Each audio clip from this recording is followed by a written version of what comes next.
Lecture Quiz 7 references Chapter 1 of your text, and we'll be looking at a quick history of family in America. We will be exploring the evolution of American families from the 1600s to the early 2000s. I note that this is a colonial experience, and it does not at all include those who lived here before the colonies were existent. Families are not static. They change in response to broader shifts in society, including economic transformations, legal reforms, cultural movements, and evolving gender roles. In this particular PowerPoint, we're going to trace how the American family, through Western lens, has transformed over time. We'll begin in the 1600s when the first colonial families came, and they were patriarchal and functioned as units of production and moral instruction. From there, we'll move through the rise of the romantic marriage, the idealized breadwinner home model maker of the 1950s, and the explosion of diverse family forms in the late 20th century. Each era reflects not just how people lived, but what they believed about love, work, gender, and responsibility. By understanding these shifts, we gain insight into how deeply family life is shaped by the world around it, and how in turn it shapes society. Just so you know, this information is from the work of Stephanie Coontz and Karen Henson, and especially by your text, Brown's Family in America, which is the assigned reading this week. This perspective is deeply rooted in our colonial past. In the 1600s, early Americans were deeply influenced by those colonial European traditions, particularly English Puritan values. These families were patriarchal, where the father was the undisputed head of the household. He had legal authority over his wife, children, and any other dependents. His role was not just economic, but moral and spiritual. Families were economic units. They were units of production in particular. Most families lived on farms or in small communities where everyone, including children, contributed to household economy through labor. The family was seen as the primary institution for instilling religious and moral values. Education, discipline, and religious instruction were all centered in home, and the families were embedded in tight-knit communities where reputation and conformity to social norms were crucial. Deviations from expected family roles could lead to public censure. Continuing on in the Western-dominated cultural shape, by the 1800s, the Industrial Revolution had begun to reshape not just the economy, but also the structure and values of American families. One major shift was the rise of companionate marriage. As marriages were increasingly based on love and emotional intimacy, rather than just duty or economic necessity. At the same time, although in particular that was for higher income individuals. At the same time, the idea of separate spheres took place. Men were expected to participate in the public world of work and politics, while women were confined to the private domestic sphere. This division reinforced gender roles and limited women's opportunities outside of the home. Central to this ideology was the cult of true womanhood, which promoted the idea that a woman's highest calling was to be pious, pure, submissive, and domestic.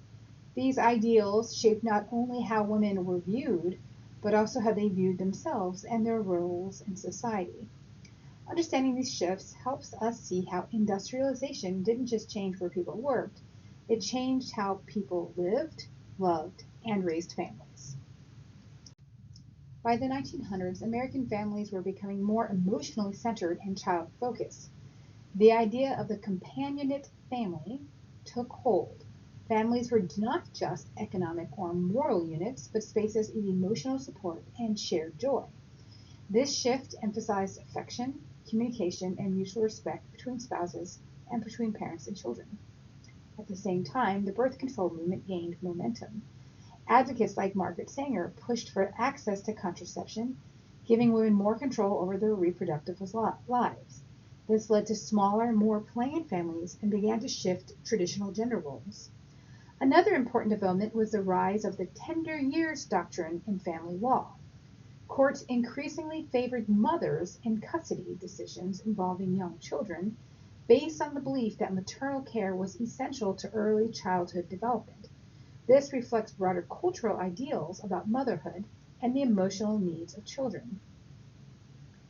These changes mark a significant evolution in how families were structured and understood, moving toward intimacy and autonomy and a new emphasis on emotional lives of both parents and children. Your first question is, how did the concept of the family as a unit of production in the 1600s contrast with the companionate family ideal of the 1900s? The answer is that the 1600s family operated as an economic and moral unit, while the 1900s family emphasized emotional bonds and personal fulfillment. The 1950s marked the height of the breadwinner homemaker family ideal in the United States. In this model, the father was the sole wage earner, while the mother stayed home to care for children and manage the household. This structure was seen as the foundation of a stable moral society. This ideal was made possible by post-war economic prosperity. Programs like the GI Bill helped returning veterans buy homes and attend college, while a booming economy supported the rise of the middle class. For many white families, a single income could support a suburban lifestyle. The media played a huge role in promoting this family ideal. Television shows, advertisements, and school curricula all reinforced the idea that a woman's place was at the and the home and a man's role was to provide. However, it is important to remember that this ideal didn't reflect the reality for all Americans. Many women, especially women of color and those in working class families, continued to work outside the home out of necessity. The 19th family ideal was powerful, but also exclusionary and deeply gendered. From the 1960s through the early 2000s, American families underwent a period of rapid and far-reaching change. The once dominant nuclear family model gave way to a wide variety of family forms, including single-parent households, blended families, and same-sex partnerships. This shift reflected broader cultural changes and a growing acceptance of diversity in how families are formed and function. One major trend, as is noted in the bottom corner chart, is a rise of cohabitation. More couples began living together without marrying, often as a trial before marriage or as a long-term alternative. This reflected changing attitudes toward relationships, sexuality, and personal freedom. At the same time, gender roles are being redefined. The feminist movement and the economic necessity led more women into the workforce, and traditional expectations around motherhood and fatherhood began to shift. Men increasingly took on caregiving roles, and women pursued careers and education. These changes were supported by legal reforms like no-fault divorce and reproductive rights, and by growing visibility and advocacy for LGBTQ+ families. By the end of the 20th century, the American family had become far more diverse, flexible, and reflective of individual choice. Which of the following best illustrates a major shift in gender roles from the 1950s to the period between the 1960s and 2000s?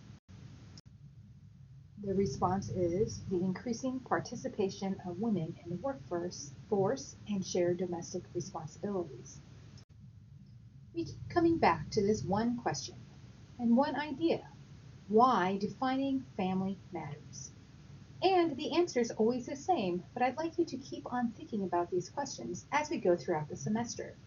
Our definition of family signals our morals and values. Which living arrangements are acceptable or desirable? Are families in decline? Our definition of family has implications for the distribution of economic resources.